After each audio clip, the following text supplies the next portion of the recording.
Boa tarde a todos. Vamos dar início ao trabalho desta tarde com alguns avisos. Reiterar a existência do projeto social do MECOM, onde nós ofertamos cestas básicas mensalmente às famílias carentes, tanto de policiais militares como pessoal da comunidade.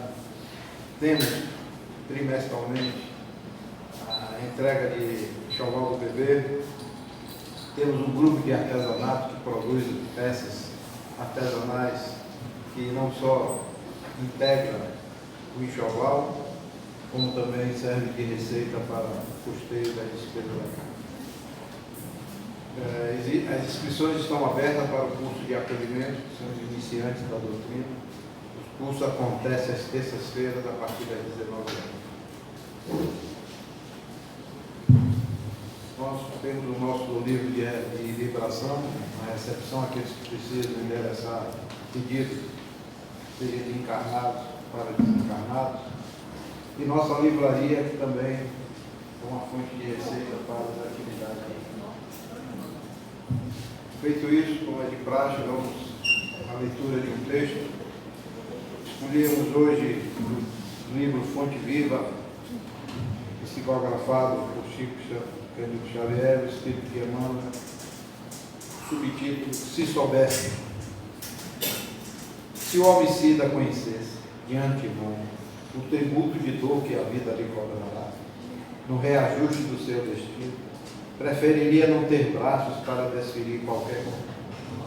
Se o caluniador pudesse eliminar a costra de sombra que lhe enlouquece a visão, observando o sofrimento que o espera num acerto de contas com a verdade, paralisaria as cordas vocais ou imobilizaria a pena, a fim de não se confiar à acusação desta vida. Se o desertor do bem conseguisse enxergar as perigosas ciladas com que as trevas lhe furtarão o contentamento de viver, deter-se-ia feliz sob as algemas santificantes dos mais pesados delírios. Se o ingrato percebesse o fel de amargura que lhe invadirá mais tarde o coração, não perpetraria o delito da iniquidade.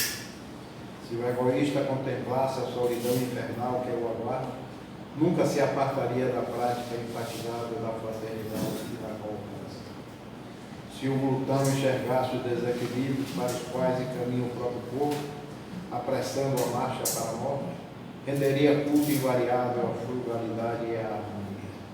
Se soubesse quão terrível é o resultado de nosso desrespeito às leis divinas, jamais nos afastaríamos do caminho reto.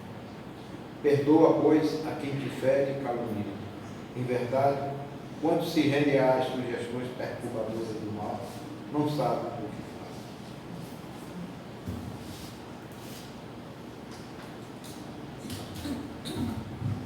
Vamos volver o nosso pensamento ao alto e buscarmos o apoio dos nossos irmãos de luz, que por certo já estão trabalhando na casa a inspirar inicialmente os nossos palestrantes e a todos nós, para que possamos com certeza receber ensinamentos que serão muito válidos para o nosso dia a dia, para o nosso desiderado de buscar sempre o bem. Se soubéssemos o quanto estamos perdendo tempo ao não praticar as obras contidas nos teus ensinamentos, possamos sempre estar buscando o bem ao próximo, nos colocando para ser sempre seu servidor. Por tudo isso, amado Mestre, pedimos proteção aos trabalhos desta tarde. E em teu nome, com a tua permissão, vamos iniciar os trabalhos desta tarde.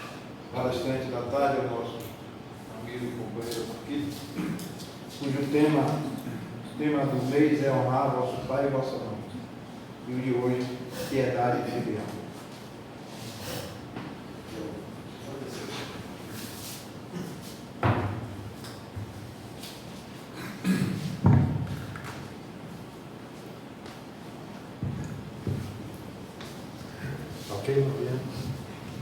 Boa tarde para todos. Boa tarde. Eu amei a mensagem Perfeita, perfeita, perfeita. Se é uma pergunta que a gente se faz todo dia quando acorda e que chega ao final dele e pergunta: e se eu não tivesse feito isso? Ou se eu tivesse feito isso? Aí vem a grande pergunta, que acho que é a grande reflexão desse livro Fonte Viva é: vai resolver?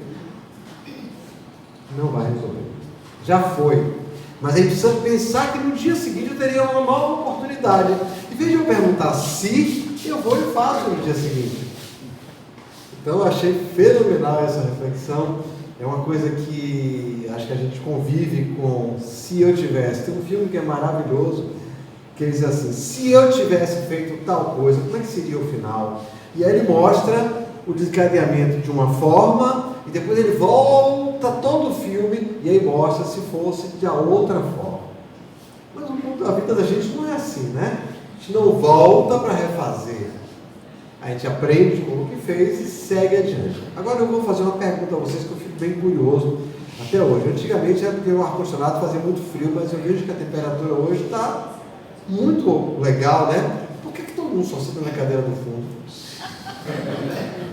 Porque está aqui cheio de videntes, ele acha que as cadeiras estão cheias. Acha que a cadeira está cheia. As cadeiras daqui são mais confortáveis para velho. Tá velho, né? Então quer dizer, todo mundo é velho. Você é velho?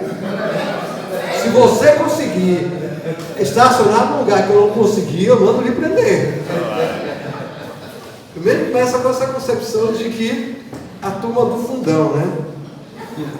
Então, eu uma vez fiz uma brincadeira, fui no centro que estava cheio da terceira fila em diante.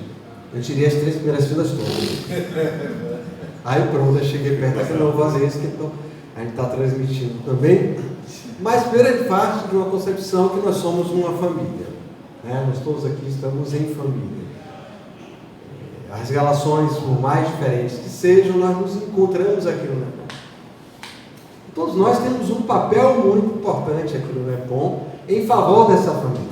Porque eu vou dizer a vocês, se um de vocês faltar, a possibilidade do NEPOM acabar existe.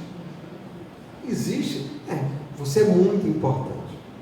Nessa relação familiar, cada um de nós aqui é fundamental na sobrevivência disto aqui. Porque isso aqui não é só o que a gente vê enquanto campo físico. Existe uma concepção que é espiritual. E essa concepção espiritual, o mundo espiritual, se utiliza das nossas energias para construir isso. Quando você falava do trabalho social, é interessante que na doutrina espírita não falamos sobre trabalho social, não tem na qualificação nenhuma relação exatamente com o trabalho social. O processo da doutrina espírita ele é sempre educativo, e na caminhada de Jesus também sempre foi educativo. O trabalho social é uma relação de você para com você mesmo. O que é que eu posso fazer diante de todo esse conhecimento que eu tenho, que vem da caminhada de Jesus, que vem dos pressupostos da doutrina espírita? Como é que eu me reconheço no mundo e o que eu posso fazer para melhorar o mundo? É por isso que o si não cabe mais. A gente já sabe o que tem que fazer. E o que é que tem que fazer? Ser melhor a cada dia e superar-se a cada dia. Isso vale na nossa relação filial. Alguém aqui não é filho? Alguém nasceu por obra e graça do Divino Espírito Santo aqui? Não é? Essa possibilidade não existe. Então todos nós aqui somos filhos. E nós temos algumas comprovações, para não dizer que é aquilo que está falando, que são considerações bíblicas, né? Primeiro está lá no Decálogo, no Êxodo ainda: honrai a vosso pai e a vossa mãe, a fim de viverdes longo tempo na terra que o Senhor vosso Deus vos dará. Nós estamos falando isso antes de Jesus, Velho Testamento. Já se trabalhava a concepção de família, de paternidade, maternidade, levando-se ao respeito. Como será que nós tratamos os nossos pais? E aí eu vou na questão que nós estávamos conversando: paternidade e maternidade não tem a ver com homem e mulher não, gente. Tem a ver com aquele que cuida, aquele ser que cuida. E a diversidade hoje nos mostra aquele que cuida de alguém. Então pode ser uma criança, pode ser um jovem, não interessa. Pode ser da consanguinidade ou não, é uma relação familiar. Então, é isso aí quando ele trata. E depois, já Mateus, Lucas e Marcos nos trazem a fala de Jesus. Sabeis os mandamentos, que está lá no Decálogo, né? Que a gente for analisar lá, o Decálogo ele é muito materialista. Ele é bem materialista, ele é vinculado às coisas da matéria, que o homem precisava se firmar nas coisas da matéria, para depois vir Jesus trazer as coisas da transcendência. E ele lembra: não cometeis adultério, não matareis, não roubareis, não prestareis falso testemunho, não fareis agravo a ninguém, honrai a vosso pai e a vossa mãe. Jesus vem corroborar, vem reafirmar o que estava no Decálogo. Então perceba a importância da nossa relação familiar. E no caso aqui a piedade, já que o tema todo está voltando para a família, eu estava olhando ali, pescando os temas, né? Estão todos voltados para a questão da família, e hoje com a diversidade da família, nós temos as famílias monoparentais, nós temos as famílias nucleares, nós temos as famílias das separações, nós temos as famílias dos recasamentos, nós temos as famílias por adoção, nós temos as famílias hoje pelas relações homoafetivas. Tudo isso é família. E que bom, para mim é uma grande evolução. Imaginar hoje que cada um de nós aqui temos a nossa família, por mais diferente que ela seja. Mas nós temos a nossa família. Mesmo sendo síncronos, ou seja, afinados ou não com o nosso vínculo familiar, mas nós temos essa família. E garanto aqui, ninguém vai dizer assim: a partir de agora será meu pai, será minha mãe. Alguém aqui é Jesus, quem é minha mãe, quem são meus irmãos? A gente não está nesse patamar ainda de afirmar uma questão dessa. Então nós sim, nós estamos na existência vivendo esta relação, que é uma relação, eu posso dizer que é essencial, não digo nem mais necessária, é essencial para o nosso desenvolvimento. Senão nós não estaríamos aqui nessa relação, né? Alguém aqui tem a família que sempre quis, que sonhou? Alguém tem a família? Não, essa família que eu sempre sonhei na minha vida. Eu acho que meu planejamento reencarnatório eu escolhi assim e veio certinha, harmônica, que belezura. Vou gravar na minha memória do espírito para na próxima encarnação planejar tudo igualzinho. Minha esposa ensinou aos pais assim: filha, próxima encarnação a gente não vem mais junto não, porque a gente já resolveu nossas questões. Aí ela disse assim: quem me disse que eu já resolvi as minhas com você? Já quer me segurar na onda para a próxima encarnação? Mas se fosse assim tão perfeito, será que a gente não estaria hoje pensando assim: não, vou fazer tudo para que na próxima seja igualzinho? Onde está o aprendizado? Cadê o aprendizado? A gente aprende com os desafios. Eu vejo ali a livraria e algumas pessoas dizem assim: mas eu não consigo ler tal livro. Por que não? Porque não sabe ler? Não, eu sei ler, mas que as palavras, sim, mas existe o nosso chamado dicionário. Existe o nosso chamado pessoas que estão à sua volta. Você pode perguntar: o que significa isso? E isto é exatamente nesses desafios que a gente cresce e que a gente aprende. Eu lembro quando eu comecei a ler Joana Diante, ainda na adolescência, eu pegava o dicionário do lado. Eu tinha aquele dicionário de bolsa que a gente usava na escola. Aonde eu estava estudando, eu estava o dicionário do lado. Quando eu ia buscar em outros livros, eu perguntava a outras pessoas, né? Então a gente aprende exatamente com os desafios. Então a nossa família não é a que a gente sonhou, não. Não é. Na minha casa somos 5 filhos. A minha irmã mais velha já desencarnou. Cada um com uma personalidade completamente diferente. E o pessoal diz assim: mas como é que vocês conseguem se dar bem? Talvez por isso.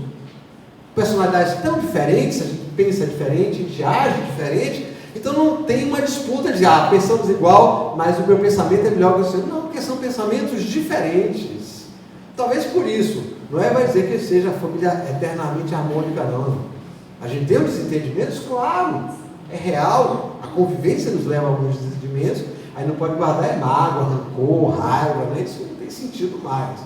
Mas a família que a gente tem é a família que a gente precisa mesmo para crescer e para evoluir.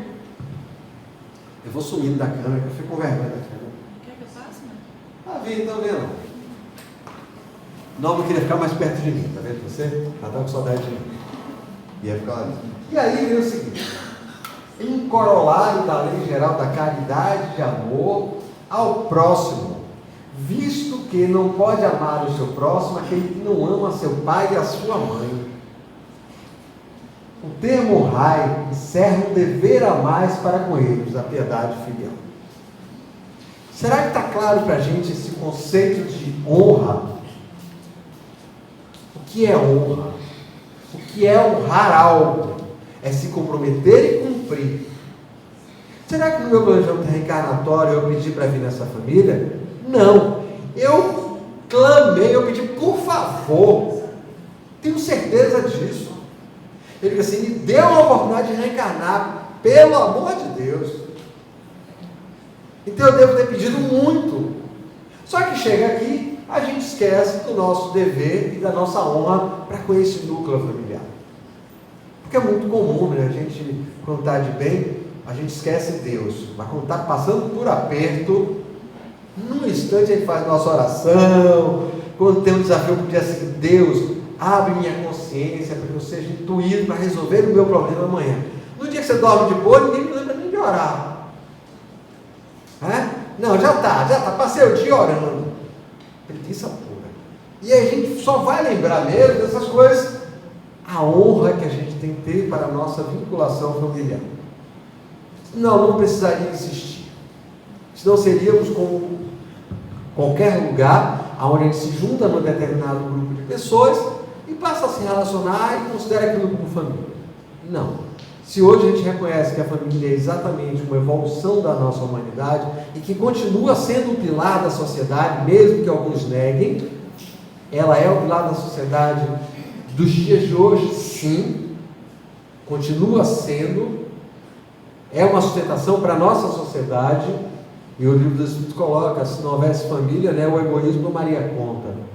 Então continua sendo, mesmo que alguns divulguem o contrário e neguem, isso não é verdade, isso é fake news. A família continua e será sempre a sustentação da sociedade, pois é o primeiro núcleo social. Você representa dos demais núcleos aquilo que você vive na sua família. Então aquela pessoa que está no centro espírita é tão bonzinho, não sei o quê. Minhas filhas têm minha principalmente a mais velha, que é evangelizadora também, a gente acaba se encontrando em vários lugares comuns. O pessoal diz, mas seu pai é tão gente boa, né? Tão massa. O que ela responde? Leva ele para casa. Vá conviver, para a gente conseguir entender quem é o outro. Porque não basta eu olhar aqui, minha evidência pelo menos, não tenho evidência nenhuma. Eu não conseguiria fazer uma anamnese de ninguém aqui, dizer a aura, não sei o que, não vejo nada. Não vejo nada, não escuto nada. Então como é que a gente começa a conhecer a pessoa? Convivendo com a pessoa. E a primeira oportunidade é o vínculo familiar. É a nossa casa que a gente considera, eu não estou falando aqui de consanguinidade não, viu gente? Não é o nosso tema aqui. Tem os laços de sangue, quer dizer, o parentesco corporal, o parentesco espiritual, que está ali, mas não é o caso agora para discutir, mas eu estou falando desse núcleo familiar, dessas pessoas com quem a gente convive na mesma casa e que a gente aprende e ensina o tempo inteiro. Que a gente briga e ama o tempo inteiro. É aí que está o grande X da questão. Você fica preso na briga, depois de brigar, e leva. Eu tive 2 jovens da Juventude Espírita que eu trabalhei, elas estavam 3 meses sem se falar. A gente começou a trabalhar com as 2. Digo assim, sua irmã é difícil. Toda noite agora, você ore por ela. E a gente começou a trabalhar essa coisa, falando a mesma coisa para um e para outro, para um e para outro. Depois de mais uns 15, 20 dias, ela não lembrava nem porque tinham brigado. Deve ser algo tão bobo, mas que no momento a AIS enraiveceu tanto que deixaram de se falar uma com a outra. O que não justificaria. Tanto não justificaria que elas nem lembravam mais porque tinham brigado. Ou não lembravam, ou estavam com vergonha porque deve ser algo tão bobo. Não sei, até hoje eu não consegui esclarecer. Mas de lá para cá nunca mais brigaram, convivem bem até hoje. Hoje, quando elas moram no exterior, mas convivem, toda vez que ela vem a Salvador fica na casa da irmã. Então você percebe que há um vínculo importante nessa questão familiar. E em relação aos pais, se for falando de irmãos, e com relação aos nossos pais? Aí eu vou perguntar, quem aqui não tem pai e não tem mãe? Quem não tem pai e não tem mãe? Eu já fiz essa pergunta e disse assim, mas meu pai já morreram, vale? Você perdeu? O desencarne levou sua paternidade e maternidade? Porque morreu não é mais seu pai e sua mãe? Não, de jeito nenhum. continua. Eu sou uma pessoa órfã hoje. Meu pai e mãe já estão desencarnados, mas nem por isso eles deixam de permanecerem meus pais e eu continuo sendo grato a eles. Uma vez eu conversei com um jovem na comunidade, ele dizia assim: eu não respeito meus pais porque eles não prestam. Aí eu fiz uma pergunta para ele: você está vivo hoje? Você gosta da sua vida? Gosto. Minhas oportunidades, hoje eu estou casado, tenho meus filhos. Ele disse: quem deu essa oportunidade? Aquela pergunta que eu fiz no começo: ele por obra e graça do Filho do Espírito Santo? Não. Os pais pelo menos ofereceram a oportunidade do renascimento. Ele espírita, claro, diferente. A concepção na conversa vai completamente diferente. Então, pelo menos essa gratidão a gente deve ter para com nossos pais pela oportunidade de estar aqui. E quando se questiona a questão do aborto, quando se fala do aborto, a primeira pergunta é assim: ah, mas você está vivo, não está? E se seu pai tivesse feito o aborto? Se sua mãe tivesse feito o aborto, você não estaria aqui, né? Ah, você está vivo, você tem filhos, tem uma prole massa, né? Por quê? Porque alguém deixou você nascer. Porque você estimula a outros não nascer. Então, você negar uma oportunidade reencarnatória, negar uma oportunidade de crescimento, de evolução. Eu escutei um depoimento de uma moça, ela está com uns 40 anos hoje, e ela, quando ela era muito jovem, com 19 anos, ela engravidou, e ela fez tudo para abortar. Tomou chá de não sei o quê. Como a espiritualidade é sábia, né, ela passou muito mal nesses eventos e foi levada ao hospital. E nesse hospital ela foi tratada, e quando ela estava legal, o médico fez uma coisa fantástica. Ele disse assim: você vai ouvir o coração do seu filho. Assim, nesse momento ela começou a chorar. Eu soube essa semana, eu não sabia dessa história. Ela chorava, e o médico perguntava: por que você chora tanto? Essa assim: porque eu pensei em matar este coração. E hoje a filha está com 20 anos, a companheira dela, né, ela fez questão de narrar essa história, porque estava estudando a ligação do corpo com o espírito no nascimento, a concepção do nascimento mesmo, né? E ela trouxe isso. E ela diz: hoje, enquanto espírita, eu tenho essa compreensão. Ainda me culpo muito pelo pensamento, pela ação que não efetivou-se, graças a Deus. Mas ela sente-se responsável por uma ação dela. Ela tentou. Mas aí eu dizia para ela assim: não se culpe mais não. Já foi. Você já passou por essa fase, já cumpriu o seu dever de dor e sofrimento. A partir de agora, curta a sua filha. Já está com 20 anos. Curta ela. Já foi, o aprendizado já foi. Então comece a entender o valor de ser pai e ser mãe. E aí vem, quis Deus mostrar, por essa forma, que ao amor se deve juntar o respeito, as atenções, a submissão e a condescendência, o que envolve a obrigação de cumprir-se para com isso. Eu deixei a linha azulzinho chamando a atenção, somente a palavra submissão. As pessoas entendem errado a palavra submissão. Submissão não é você dizer que eu tenho que fazer isso e eu tenho que fazer porque você está me mandando. Não é isso. A submissão aí é uma relação entre mim e ele. Eu não posso ultrapassar o meu limite em relação a você. Então eu estou submisso à sua área territorial. Sim, é a área dele que eu não posso adentrar. Então neste momento eu estou submisso a ele. Ser submisso não é ser capaz, não é isso. É uma compreensão errada do cristiano paternalista criado a vida inteira, que a mulher, né, graças à doutrina espírita, desde o seu início lá, coloca no livro dos Espíritos a igualdade do homem e da mulher, e ainda diz mais, e muitas vezes são elas que lhe ajudam aos homens. Normalmente é isso, 3 mulheres dentro de casa, a mulher e 2 filhas, né? Então eu sei exatamente o quanto eu aprendi. E hoje eu digo para vocês, hoje eu tenho um sentimento maternal que aprendi com minha esposa e com minhas filhas. Então hoje eu digo a vocês, eu estou num corpo masculino, mas eu tenho um sentimento feminino também dentro de mim. É fazendo o estudo da psicologia de Jesus, né? Jesus, ele tinha esses 2 fatores muito em equilíbrio. Tanto quando no caso da mulher adúltera, ele chama a atenção da mulher, né? Mas assim, ninguém aqui lhe condenou, não serei eu a te condenar. Vá. Mas tem uma frasezinha, ele diz assim: e não tornes a pecar. Ao mesmo tempo que ele acolheu aquela mulher que seria apedrejada, ele diz a ela: prossiga no caminho certo. E é isso que os nossos pais fazem o tempo inteiro com a gente. Às vezes a gente só vai reconhecer 20 anos depois.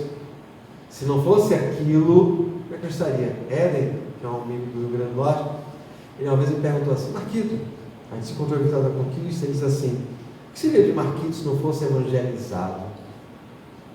Eu digo assim: não tenho a menor ideia. Boa coisa não seria, porque se eu fui evangelizado desde criancinha, tinha uma razão para isso acontecer. Então, com toda certeza, se eu não tivesse esse encaminhamento moral, eu não sei. Eu estava conversando, eu vim de movimento estudantil, mas talvez se eu não tivesse essa origem moral, as minhas predisposições diante dessas questões sociais todas seriam completamente diferentes. Não tenho a menor dúvida. Não tem mesmo. Então, graças ao Deus que eu tive uma família que teve cuidado com o encaminhamento moral. Nós não tínhamos recursos, por exemplo, eu nunca fiz universidade. Eu estava assim, eu estudava em escola pública, aí aparecia uma bolsa que me ofertava, eu ia para a escola particular, mas a bolsa era tempo limitado, acabava, voltava para a escola pública, a vida inteira. Mas eu tive uma educação que essa vale para a vida inteira. Eu aprendi a agradecer, as palavrinhas mágicas quando a gente brinca na infância. E eu lembrei que eu ia para a hora da criança, eu devia ter uns 10 anos, minha irmã tinha uns 8. A gente saía do centro da cidade, ia para o Santo Antônio além do carro, pegava os ônibus. Mas essa cultura de agradecer, de obrigado, de boa tarde, não sei o quê, o motorista do ônibus, o cobrador, cuidava da gente. Que era o mesmo ônibus que pegava sempre, era segundas e quartas, era o mesmo ônibus por causa do horário.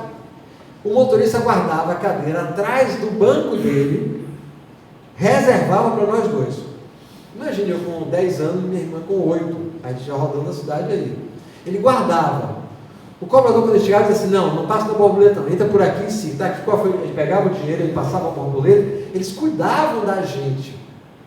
Eles tinham uma relação de afeto conosco. O motorista parava um ponto aqui, se a gente fosse soltar no ponto, a gente ia atravessar uma pequena rua. Ele dizia: não, espere. Ele andava mais 15 metros, parava onde de novo, para a gente soltar, para não ter que atravessar a rua. Aí a gente começa a perceber o que é uma relação de paternidade, que transcende a consanguinidade. Este cobrador, este motorista, eram os nossos pais nessa jornada. Toda segunda e quarta-feira que cuidava da gente. Minha mãe não podia levar. E era um trabalho social fenomenal. Foi o meu grande aprendizado com o Adroaldo Ribeiro Costa, arte e educação. Eu mudei, eu tenho o antes e o depois da hora da criança. Realmente é muito característico. Minha mãe dizia: você mudou da água para o vinho. Porque eu era uma pessoa tímida, introspectiva, e ao contrário, minha irmã era completamente extrovertida, então cada vez eu me enfiava mais. E o espaço da arte e educação me fez despertar algo em mim, que eu consegui dar saltos muito grandes. Então, ali foi um momento de paternidade. Quando eu encontrava com o Adroaldo Ribeiro Costa, a quem eu sou muito grato até hoje, pelo educador, que foi quem conheceu, quem não conheceu vai ler a história. Hoje faço parte de uma associação chamada Associação Adroaldo Ribeiro Costa, por esse respeito ao projeto educativo que ele tinha, e que foi o que fez para mim uma grande diferença. A doutrina espírita, a juventude espírita e o projeto Hora da Criança fizeram este Marquito que está aqui hoje. Foram dois projetos que realmente deram muito certo. Deram muito certo. Então eu tenho um grande respeito por esses momentos. E esse dever se estende naturalmente às pessoas que fazem, às vezes, de pai e de mãe, as quais tanto maior mérito têm, quanto menos obrigatório é para eles o devotamento. Imaginar esse motorista, esse cobrador, não tinha nenhuma obrigação para comigo e com minha irmã. Nenhuma! Porque eles estavam cumprindo o papel deles, entrar no ônibus, pegar o volante do carro e ir embora. O outro era cobrar a passagem e ir embora. Era a obrigação deles. Agora imagine perante os olhos do Espírito. Quando eu lembro deles dois até hoje, não vou lembrar da fisionomia, mas lembro da situação, a minha gratidão é externada em pensamento de coração. E com toda certeza chegará a esses espíritos. Onde quer que eles estejam hoje, no plano espiritual, reencarnado, não sei. mas com toda certeza chegará até eles, porque eles não tinham nenhuma obrigação. Era uma devoção naquele momento. Eu não sei se eles faziam com outras crianças, eu não tenho a menor ideia, nem tinha naquele momento o discernimento de ficar prestando atenção nisso com 10 anos de idade. Não sei, talvez eles fizessem com todas as crianças. Mas para mim, Marquito, eu era a única. Eu era escolhida deles dois. Eu era criança escolhida. Então, foi a importância muito da segurança, quando eu narrava com minha mãe isso, a segurança que ela deixava a gente ir, porque a gente gostava de ir. E como ela não podia levar, já tinha esse empecilho, né? Então, ela tinha essa segurança, ela sabia que a gente estava sendo bem cuidado. Um dia ela foi no agente do ônibus, aí a gente apresentou ela ao cobrador, ao motorista, e ela foi saber quem era, né? Pela cuidado, né? Aí narrava, peraí, eu vou junto para ver quem são eles, né? Então ela conheceu, então era uma segurança para ela, enquanto mãe, saber que eu tinha dois seres que cuidavam da gente nesse projeto. E agora, a gente vê lá a questão da idade madura, né? Os nossos cabelos brancos, alguns com mais, alguns menos, né? Alguns pintam, outros não. Mas a questão do cabelo branco não está se ele está visível ou não. Ele vai muito mais além desse processo. É a minha aceitação dele. Não aceitação não, que eu quero pintar, não é isso. Eu não, porque minha mulher já pensa assim, quanto mais grisalho você fica, mais bonito fica. Então, por que eu vou pintar cabelo para quê? Né? Uma mulher diz para mim, para quê? Já são quase 40 anos de convivência, eu não quero nada, tá? Isso aqui é. Vamos ver. Honrar seu pai e sua mãe não consiste apenas em respeitá-los. É também assisti-los na necessidade. É proporcionar-lhes repouso na velhice.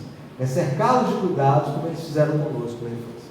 Eu tive uma companheira evangelizadora, Bárbara, hoje ela mora em Santo Antônio de Jesus, o pai dela está idoso, levou um tempo morando na ilha, mas ele teve algumas questões de saúde e não pôde. Ela levou para a casa dela, primeiro ela alugou uma casa perto da casa dela e tratava, mas não dava certo. Ela levou para a casa dela, mas era uma casa pequena, começou a criar alguns empecilhos, até o momento que ela e a irmã, são só elas duas, decidiram colocá-la numa comunidade aqui em Salvador. E um dia elas foram lá visitar e perguntar a ele, pai, ela já mudou, está morando hoje, ela morava na época na ilha, agora está morando em Santo Antônio de Jesus, numa casa, uma pergunta, pai, você quer voltar lá para casa? De jeito nenhum. Aqui eu tenho atividade manhã, tarde e noite, aqui eu tenho cinema, aqui eu tenho meus amigos que conversam sobre os mesmos assuntos, estão na mesma faixa etária que eu, aqui eu tenho uma fisioterapeuta que cuida da minha artrose aqui todo dia de manhã. Para que eu vou voltar para sua casa? Eu vou voltar para sua casa para lhe visitar, mas não quero não. Então, o cuidar daquele que convive conosco, não obrigatoriamente seria, é o carinho e o que você oferece para o outro para ele ter a vida mais confortável possível. Hoje nós temos Solange Moacir, não sei se algum de vocês conhece, ela não tem filhos, mas entre os amigos todos se revezam para cuidar dela. Ela mora aqui no chefe, e que revezam, fazem plantão na casa dela. Muitos ela já não reconhece, mas as pessoas estão lá, porque tem um carinho. O tempo todo Solange esteve na tarefa, junto ao Caminho da Redenção, que foi aquela, ela sempre foi mãezona. Todas as pessoas reconhecem isso, e a devoção delas a Solange é neste grau, mesmo ela não os reconhecendo mais. Mas existe um carinho nesse sentimento de maternidade que vai transcendendo isso. Então hoje essas pessoas cuidam dela, mesmo não estando na consanguinidade. Porque ela não tem filho, ela não teve filho, ela não casou, não teve filhos. Então ela hoje seria uma idosa solitária. Mas pela sua trajetória toda, ela não é uma idosa solitária. É uma beleza, né? A gente conseguir enxergar isso e a gente ver o que a gente está plantando no nosso dia a dia. Porque eu já estou nos meus 61. Chegarei aos meus 71, sei lá quando vou chegar. Não vou nem prever como o peixe previu, não. Porque depois vai dar certo. Se deu certo, não deu certo para ele, né? Então deixa quieto. Se perguntar se eu tenho medo de morte, não. Mas deixa eu cuidar da minha vida por enquanto. Chegar na hora H, eu vou saber que chegou a hora e pronto. Por que eu vou me antecipar, ficar nessa ansiedade? Eu tenho trabalhado junto, ter feito um estudo sobre saúde mental, por que eu vou ficar ansioso? Não, deixa eu... Vamos lá, vou estar fazendo a minha parte, está no limite, acabou. E aí eu vou partir para essa história, né? Eles fizeram a vida inteira com a gente na infância. Talvez não da melhor forma que a gente compreende hoje. Meus filhos não vou criar igual meus pais me criaram. Claro, são outras épocas, outros tempos, outras formas. Mas eles criaram da forma que eles achavam que era a melhor forma de ele criar. Sem sombra de dúvida. Se era através do cinto, da palmatória, do castigo, da violência, não sei. Mas era o que eles compreendiam como um processo educativo de disciplina. Era o que eles entendiam. Hoje já não cabe-nos mais criar as nossas crianças com este tipo de autoritarismo, né? Com este tipo de disciplina, de medo. Não existe mais. Mas era o que eles conheciam. E eles deram o melhor para que nós nos tornássemos homens e mulheres de bem. Nenhum pai, por pior que seja, ele vislumbra nos seus filhos algo ruim. A expectativa dele em nós é que nós sejamos melhores do que eles. Qualquer um, para qualquer pai, qualquer mãe. Mesmo eu tendo escutado uma vez de uma professora, ela me narrando, disse que numa escola subúrbio, uma mãe disse que o filho dela não tinha mais jeito. Que idade vocês acham que tinha o filho dela? Quem acertar aí ganha um chocolate. Quantos? 3? 33? Tinha 6 anos de idade. A criança tinha 6 anos de idade, a mãe já dizia que não tinha mais jeito. Por quê? Era uma criança rebelde. Ou seja, ela tinha mais não sei quantos filhos, cada um de um marido. Então a relação dela com o filho era completamente desarmonizada. Então ela dizia, esse menino não tem mais jeito. Quando a escola chamou para conversar sobre determinado estudo dessa criança com 6, 7 anos na escola, ela disse, mas não se preocupe, porque ele não tem mais jeito não. Aí o que a professora faz? Graças a Deus, a professora evangelizadora espírita, ela disse, não, ele tem jeito sim. E aí começou a criar uma relação mais próxima com a família, com a mãe. Não era nem família, era a mãe. E aos pouquinhos tentando colocar na cabeça dessa mãe a possibilidade. E foi sempre passaram esses 2 anos, graças a Deus essa criança teve uma relação diferente com a mãe. A escola ajudou muito, tinha uma psicopedagoga, assim, deu um suporte fenomenal a essa família, além até do que exigia a própria lei. Então as pessoas se juntam para pensar nessa possibilidade. E a gente tem que reconhecer, mesmo que a gente não lembre, meu pai e minha mãe fizeram coisas, fizeram sacrifícios por mim. Quais eu não sei, nem me interessa saber. Não estou cobrando, mas eu tenho certeza que eles abriram mão de muitas coisas a meu favor. Não tenho a menor dúvida, porque não viu, nossa família não tinha dinheiro, então eu sei que algumas coisas foram sacrificadas em benefício de nós 5 filhos. Tenho certeza, não sei o que. Mas, considerando o tempo e o espaço, a dificuldade que se passava, eu tenho certeza que algumas coisas eles abriram mão para eles em favor de nós, filhos. Então, o primeiro sentimento de gratidão, e eu aprendi, eu nunca cobrei isso das minhas filhas. Eu nunca fui assim, porque eu cuidei de você a vida inteira, e porque... Não, quando elas faziam uma coisa com o negócio, eu só dizia, não gostei. Porque você não gostou do pai? Por isso. Não é essa forma que se trata pai e mãe. E nunca colocando, eu fiz a vida inteira, não sei o quê. Não. A concepção que nós tínhamos lá em casa era essa. Ela tem por obrigação de ter um respeito por esses que estão na existência, e aí eu via como espírita mesmo, que na existência eu estou num patamar além pela vivência na existência, não significa que eu seja melhor ou pior do que eles, mas neste momento o controle está sob a minha tutela, como diz Santo Agostinho. Então essa relação a gente sempre teve esse cuidado de deixar muito claro, não esconder para elas quem era pai e quem era filho. E uma vez escutei Rossano que disse que ele virou para a mãe dele e disse que não amava mais a mãe dele, porque a mãe dele não queria deixar ele vir no carnaval, chiclete com banana. E ela disse, não tem idade, não vai, acabou. Quando ele disse assim, eu não lhe amo mais, o problema é seu. Quando você veio a este mundo reencarnado, não veio com o objetivo de me amar ou de... Eu lhe amo. Agora, você não me ama, é uma questão sua. Eu vim aqui para lhe oferecer todas as possibilidades para a sua evolução. Se eu cumprir isso e você não me amar, a questão é sua. Então é essa relação que a gente tem que ter e imaginar. Quantos aqui são filhos e depois tornaram-se pais? Eu sou um exemplo disso. E que a gente vai dando continuidade a esse processo, que não é fácil para ninguém, porque não tem matemática lá para explicar, não. Não tem nenhuma equação para dizer assim, seu filho não, vai ser assim, então você pode criar assim, assim, assim, assim, que vai dar 100% certo. Não existe. Minha mãe dizia assim, o desafio só muda de endereço. E a forma de lidar com ele vai ser sempre diferente, porque somos espíritos. E aí, dando prosseguimento a esse capítulo, sobretudo para com os pais, sem recursos é que se demonstra verdadeira piedade filial. Obedecem a esse mandamento os que julgam fazer grande coisa porque dão a seus pais o estritamente necessário para não morrer de fome. Isso eu já escutei, uma vez eu fiz um trabalho, uma pesquisa, trabalhando com a juventude, falando sobre essa questão da caridade e falando sobre essa necessidade que a gente enxerga na criança, no jovem, que a gente fica imaginando assim, sobre carência. E o tema era carência. Quem é carente? Para resolver um pouco disso, eu comecei a analisar alguns jovens de situações de centros espíritas que funcionavam em áreas de risco, em centros espíritas que tinham classe média alta. E sabe qual foi a conclusão que eu cheguei? Que os jovens mais carentes eram das faixas mais abastadas.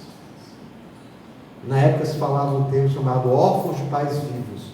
Foi uma das sustentações que eu trouxe, que eu pressentia nesses jovens órfãos de pais vivos. Porque eles tinham tudo. Tinha um motorista que levava na porta, que pegava, que não sei o quê, regularmente estavam com roupas novas, não sei o quê, trocavam isso, aquilo, regularmente.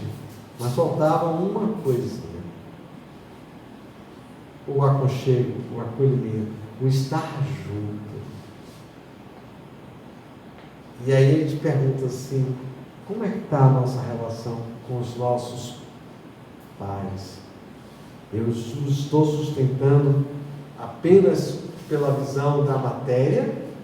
Onde está a minha sustentação como espírito, de espírito para espírito? Como é que está essa relação? Será que eu os sustento envolvendo-os nas minhas preces? Ou toda vez que eu vou fazer prece, eu vou assim, Deus meu, como meus pais me dão trabalho.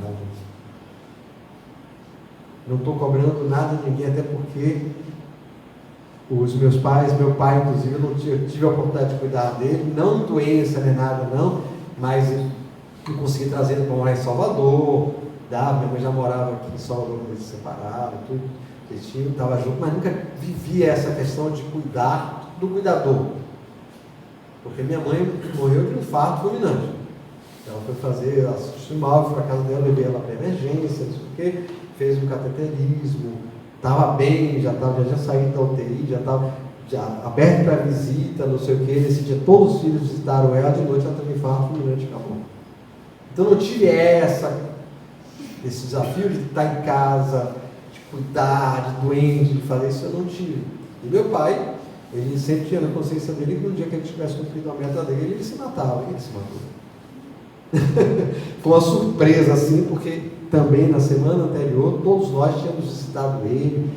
Quando ele morreu, ele ligou para mim, se despediu de mim, e que eu fui lá e não consegui achar nada. O que levou ele a fazer isso? Buscava algum exame que eu sempre levei para o médico, nada, tentando entender, até que veio uma reflexão, ele sempre disse isso.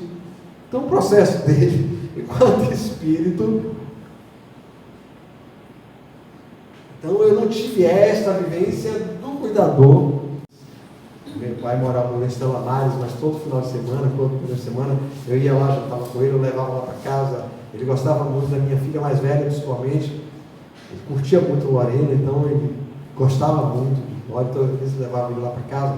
Ele dormia e no dia de manhã eu levava ele para casa. Minha vida de trabalho sempre foi mais suave, né? Na vida de publicidade, tive um horário mais flexível, eu levava ele em Estela Mares a trabalhar. Então ele sempre teve essa aproximação lá em casa, mas nunca passei talvez por algum caso que vocês tenham passado e que só vocês podem dizer o quanto é difícil cuidar de um pai, de uma mãe idoso nas suas dificuldades de saúde, né? De locomoção, de tantas coisas mais. Então eu não sei, eu não poderia compartilhar, mas a minha experiência foi essa. E é que eu trago a minha experiência em respeito a essa questão da piedade filial. Para a gente concluir nossa reflexão aqui, por que vai ser reflexão? Porque eu não trago nenhuma solução.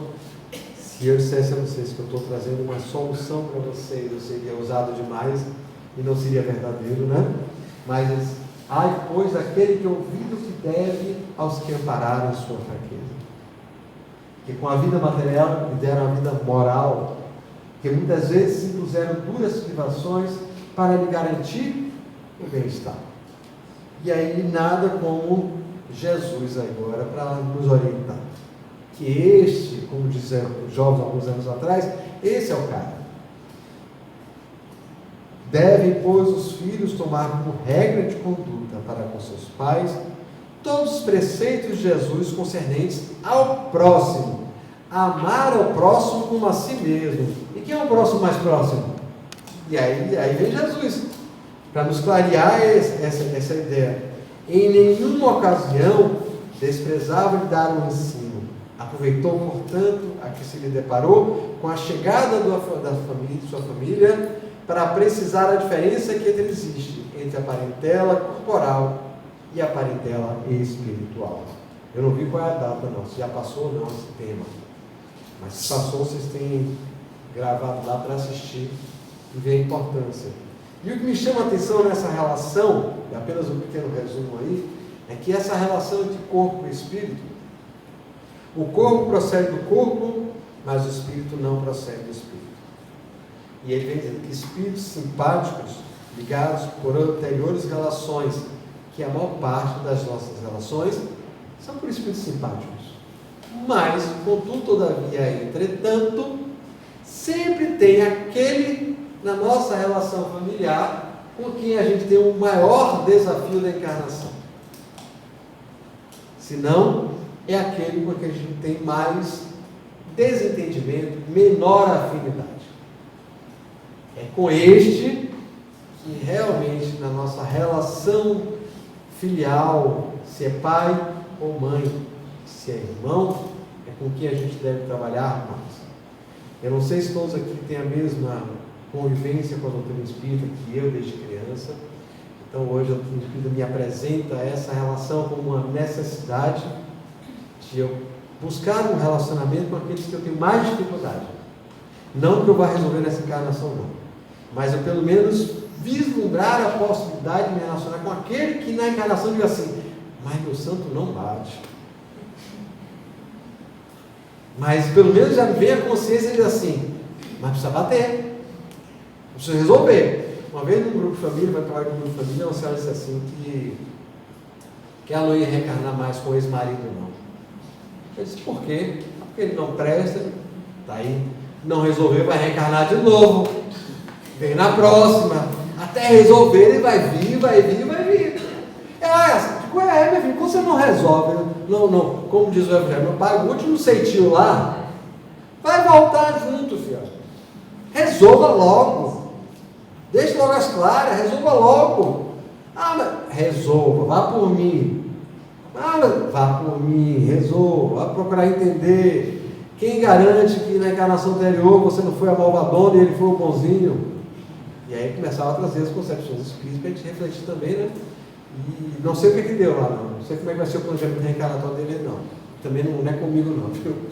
Já tenho o meu para me preocupar. Preocupar com os outros aí é um pouquinho demais nessa história. Então essas relações com os espíritos muitas vezes são provas, expiações ou provações.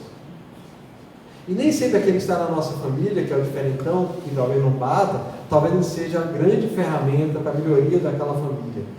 Ou talvez nós, famílias, sejamos a ferramenta que vai ajudar aquele a se melhorar. Então quem aqui pode definir isso? A gente não sabe quem é quem ali, porque há o esquecimento. Então a gente vai tratar aqui exatamente como o irmão que está na nossa relação. Por mais reatividade a gente tem a Ele, mas é com esse que a gente precisa se ocupar. É com esse que a gente precisa aprender a crescer junto.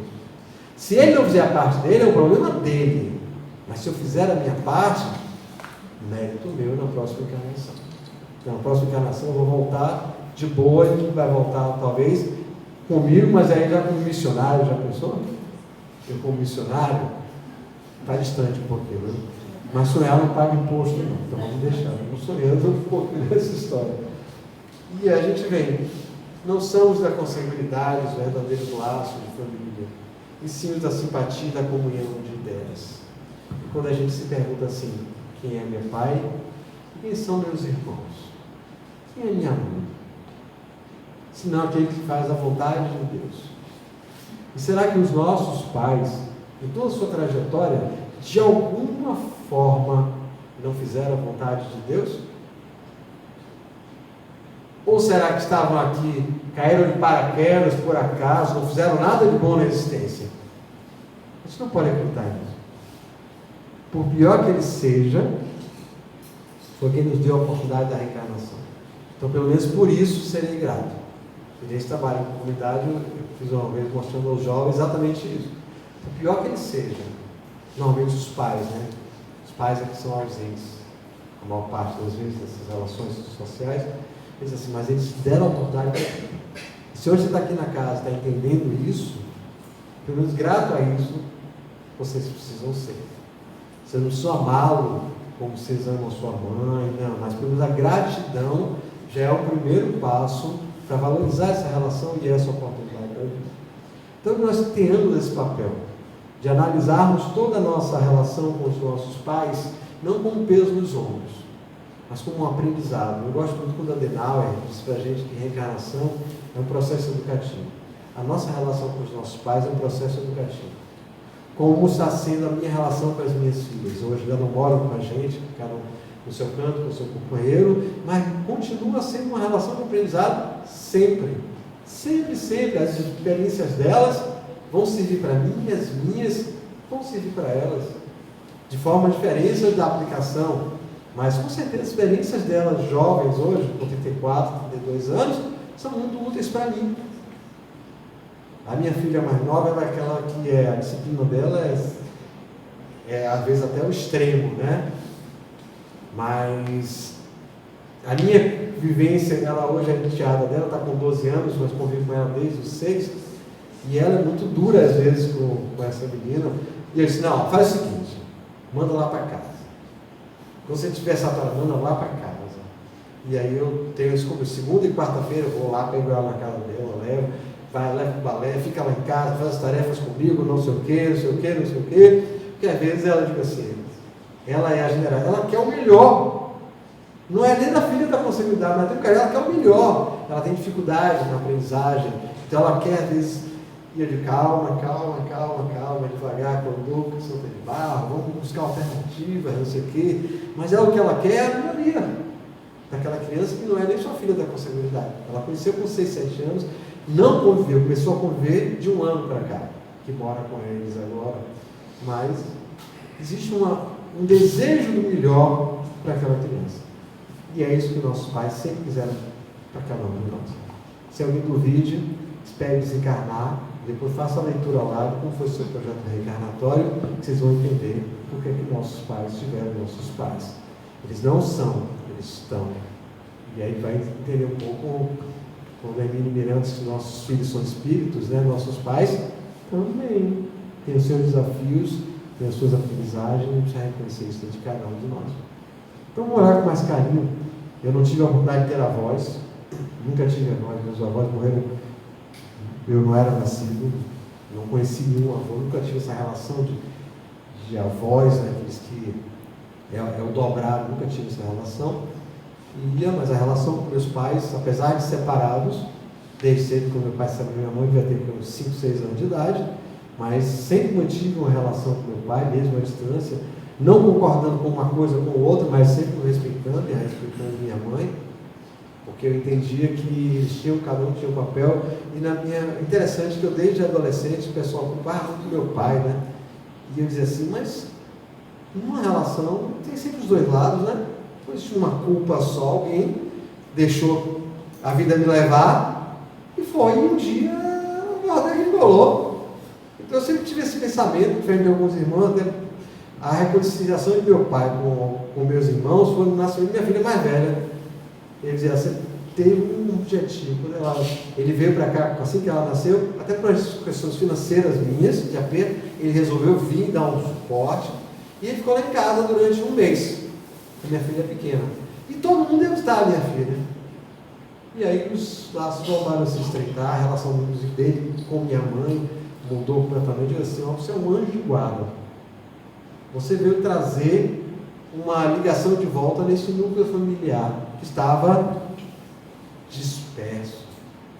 Rapaz, eu sei que eu sou o seu anjo de guarda, não se preocupe, eu sou o mais evoluído dessa família. Eu digo, já perdeu todo o mérito que tinha. Eu estou aprendendo com o melhor. O que é o melhor? Você diz que é melhor que todo mundo? Eu digo, não, eu sou melhor do que eu sou melhor do mundo. Para mim, eu olho no espelho e estou dizendo mais assim, você está mais bonito hoje. Aí ela diz, mas como é que você faz isso? Eu digo, eu acredito na evolução. Então hoje eu estou melhor do que ontem, amanhã eu estarei melhor do que hoje. Então eu estou mais bonito hoje do que estava. Ela fica comigo e a gente vai crescendo com essa relação entre paternidade, entre maternidade, entre filiação, de uma forma mais suave, sem aquela dureza, aquela coisa de tem que ser assim, não, já relação é diálogo, é conversa, entendimento.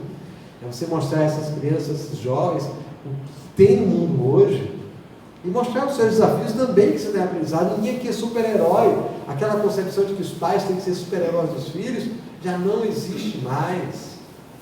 Que somos espíritos, cada um na sua jornada, cada um nos seus desafios, mas precisamos respeitar essa filiação que nos deu a oportunidade de vir à Terra. É o primeiro voto de gratidão que a gente tem que ter na existência e permanecer para a essência. E ao retornar à nossa paz espiritual, se este pai e essa mãe não foi o que a gente imaginaria que fosse, que a gente possa, do mundo espiritual, já que eu estou numa situação melhor, que eu possa ajudar a estes que foram meus pais na encarnação, que eu possa colaborar no plano espiritual para fazê-los progredir também, junto comigo. Boa tarde a todo mundo, bom começo de final de semana. Você quer mais? Se quiser mais, fica aqui até mais, até meia-noite.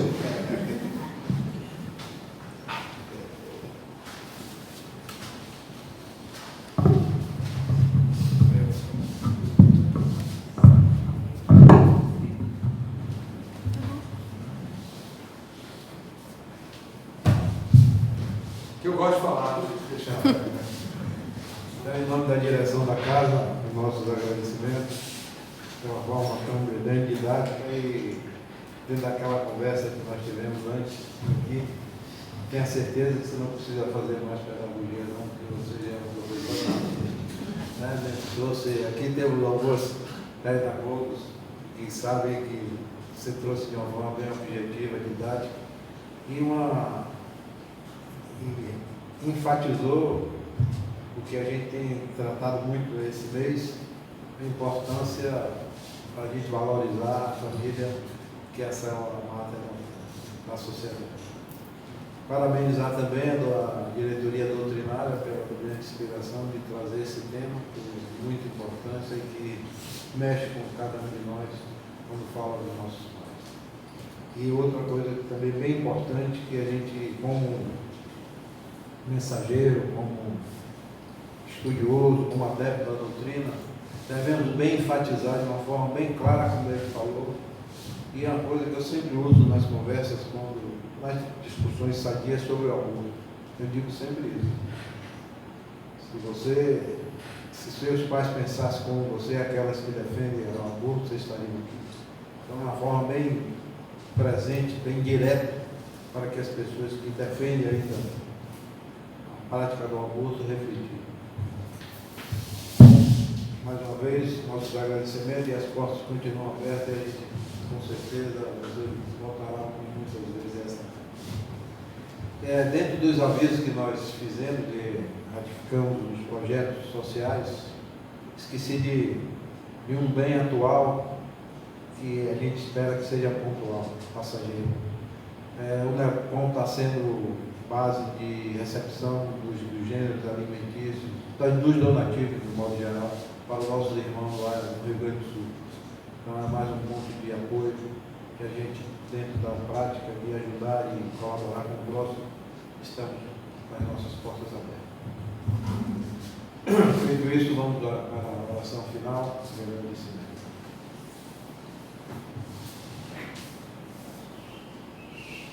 Apenas avisar que na próxima semana o subtema vai ser Ingratidão dos Filhos e o Laço de Família, pelo nosso irmão Glauco André.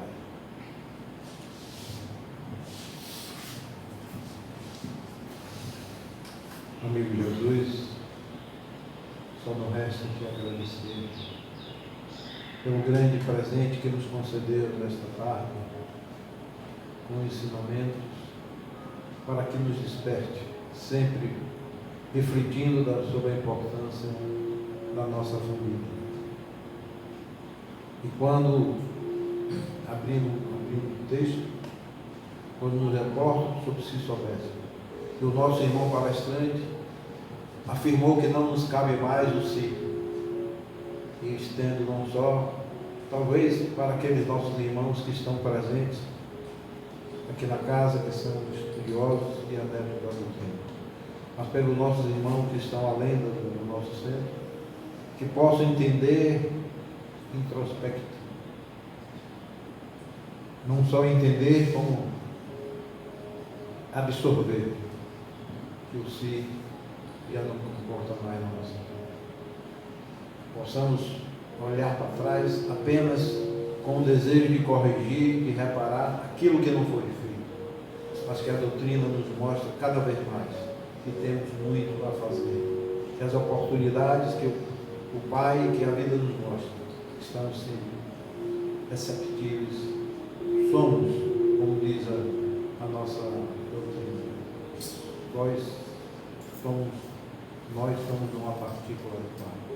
E que possamos realmente estar sempre imbuídos, intuídos, para que possamos pôr em prática essa afirmativa, exercitando os órgãos, dando o melhor de nós, para que possamos servir ao próximo.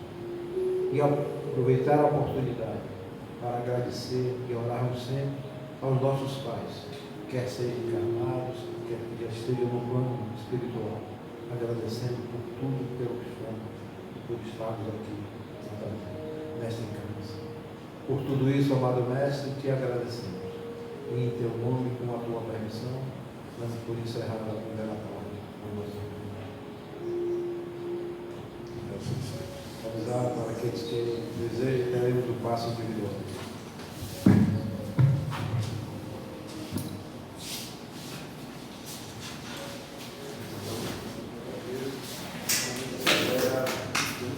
Quando atravesses um momento considerado terrível na jornada redentora da Terra, recorda que o desespero é capaz de suprimir-te a visão ou barrar-te o caminho. Para muitos, esse minuto estranho aparece na figura da enfermidade, para outros, na forma da cinza, com que a morte lhe subtrai temporariamente o sorriso de um ente amado. Em muitos lugares guarda a feição de crise espiritual, aniquilando a esperança. Em outros, ei-lo que surge por avalanche de provas encadeadas, baldando a energia. Ninguém escapa a esses topes de luta que diferem para cada um de nós, segundo os objetivos que procuramos nas conquistas do espírito. Esse jaz atormentado de tentações, aquele padece abandono, aquele outro chora oportunidades perdidas, e outro ainda lamenta os desenganos da própria queda. Se chegaste a instante assim, obscurecido por nuvens de lágrimas, arrima-te à paciência, ouve a fé, aconselha-te com a reflexão, e medita com a serenidade, mas não procures a opinião do esmorecimento. Desânimo é fruto envenenado da ilusão que acalentamos a nosso respeito, ele nos faz sentir pretensamente superiores a milhares de irmãos que, retendo qualidades não menos dignas que as nossas, carregam por amor fardos de sacrifício, dos quais diminutas parcelas nos esmagariam os ombros. Venha o desânimo como vier, certifica-te de que a forma ideal para arredar-lhe as sombras será compreender, auxiliar, abençoar e aprimorar sempre. Guardes o coração, conturbado ou ferido, magoado ou desfalecente, serve em favor dos que te amparem ou desajudem, entendam ou caluniem. Ainda que todos os apoios humanos te falhem de improviso, nada precisas temer. Tens contigo à frente e à retaguarda, à esquerda e à direita, a força do companheiro invisível que te resolve os problemas sem perguntar e te provê com todos os recursos necessários à paz e à sustentação de teus dias. Ele que ama, trabalha e serve sem descanso, espera que ames, trabalhes e sirvas quanto possas. Sem que o saibas, ele te acompanha os pequeninos progressos e se regozija com os teus mais ínfimos triunfos, garantindo-te tranquilidade e vitória. Ele que te salvou ontem, salvará também hoje, em qualquer tempo, lugar, dia ou situação em que te sintas à beira da queda na tentação ou na angústia, chama por ele te atenderá pelo nome de Deus.